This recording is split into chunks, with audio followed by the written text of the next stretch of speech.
ಆಪ್ತನ ಮೂಲಕ message pass ಮಾಡುವಲ್ಲಿ CM success ಆಗಿದ್ದಾರೆ. ಹೈಕಮಾಂಡ್ ಜೊತೆಗೆ ಡಿಕೆಶಿ ಏನೇ ಮಾತನಾಡಿದ್ರು ಕೂಡ ಮಾತನಾಡಲಿ, ನನ್ನ ಕ್ಲೇಮ್ ಅಂಡ್ ಗೇಮ್ ಇಷ್ಟೇ ಎಂಬ ಸುಳಿವನ್ನ ಸಿಎಂ ಸಿದ್ದರಾಮಯ್ಯನವರು ಕೊಟ್ಟಿದ್ದಾರಂತೆ.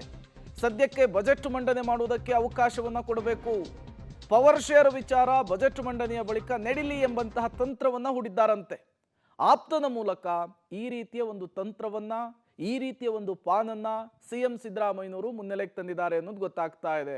ಯಾರಿದು ಆಪ್ತ ಆಪ್ತ ಅಂತ ಹೇಳ್ತಿದಾರಲ್ಲ ಅನ್ಕೊಂಡ್ರ, ಅವರು ಬೇರಾರು ಅಲ್ಲ, ಇಂಧನ ಸಚಿವರಾಗಿರುವಂತಹ ಕೆಜೆ ಜಾರ್ಜ್. ಹೌದು, ಕೆಜೆ ಜಾರ್ಜು ಕೇರಳ ಚುನಾವಣೆಯ ವೀಕ್ಷಕರಾಗಿ ನೇಮಕರಾಗಿದ್ದಾರೆ.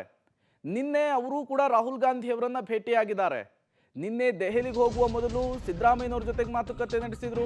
ದೆಹಲಿಗೆ ಹೋದ ನಂತರ ಡಿ.ಕೆ. ಶಿವಕುಮಾರ್ ಜೊತೆಗೆ ಮಾತುಕತೆ ನಡೆಸಿದ್ದಾರೆ. ಜೊತೆಗೆ ಎರಡೂ ಬಣ್ಣದಲ್ಲೂ ಕೂಡ ಗುರುತಿಸಿಕೊಂಡಿಲ್ಲ ಕೆಜೆ ಜಾರ್ಜ್. ವರಿಷ್ಠರ ಮಟ್ಟದಲ್ಲೂ ಕೂಡ ದೊಡ್ಡ ಮಟ್ಟದಲ್ಲಿ ವರ್ಚಸ್ಸಿಟ್ಕೊಂಡಿರುವಂತಹ ನಾಯಕ ಕೆಜೆ ಜಾರ್ಜ್. ಸದ್ಯಕ್ಕೆ ಡಿಕೆಶಿಗೆ ಯಾವುದೇ ಭರವಸೆ ಕೊಡದಂತೆ ಸಿಎಂ ಯತ್ನವನ್ನ ಮಾಡಿದ್ದಾರೆ. ಡಿಕೆಶಿ ಡೆಲ್ಲಿಯಲ್ಲಿರುವಾಗಲೇ ಸಿಎಂ ಆಪ್ತನಿಂದ ರಾಹುಲ್ ಭೇಟಿಯಾಗಿದೆ.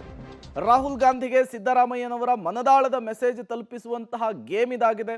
ಅಂದುಕೊಂಡಷ್ಟು ಸೂಕ್ಷ್ಮವಾಗಿ, ಸುಸೂತ್ರವಾಗಿ ಈ ಅಧಿಕಾರ ಹಂಚಿಕೆಯ ವಿಚಾರ ಬಗೆಹರಿಯಲ್ಲ ಅನ್ನೋದು ಗೊತ್ತಾಗ್ತಾ ಇದೆ. ಮತ್ತಷ್ಟು ಜಟಿಲವಾಗ್ತಾ ಇದೆ ಅನ್ನೋದು ಗೊತ್ತಾಗ್ತಾ ಇದೆ. ಇಷ್ಟು ದಿನ ಅರಸು ಅವರ ದಾಖಲೆ ಮುರಿಬೇಕು ಅಂಥೇಳಿ ಸಿದ್ದರಾಮಯ್ಯನವರು ಕೂತ್ಕೊಂಡಿದ್ರು. ಈಗ ಕೊನೆಯದಾಗಿ ಬಜೆಟ್ ಮಂಡಿಸ್ತೀನಿ ಅಂಥೇಳಿ ಪಟ್ಟನ್ನ ಹಿಡಿದಿದ್ದಾರಂತೆ. ಅದಾದ ಮೇಲೆ ಸಾಲು ಸಾಲು ಎಲೆಕ್ಷನ್ಗಳು ಬರ್ತಾ ಇದ್ದಾವೆ. ಸದ್ಯಕ್ಕಂತೂ ಅಧಿಕಾರ ಹಂಚಿಕೆಯ ವಿಚಾರ ಗಜಪ್ರಸವದ ರೀತಿಯಲ್ಲಿ ಈಗಾಗಿರುವಂಥದ್ದು.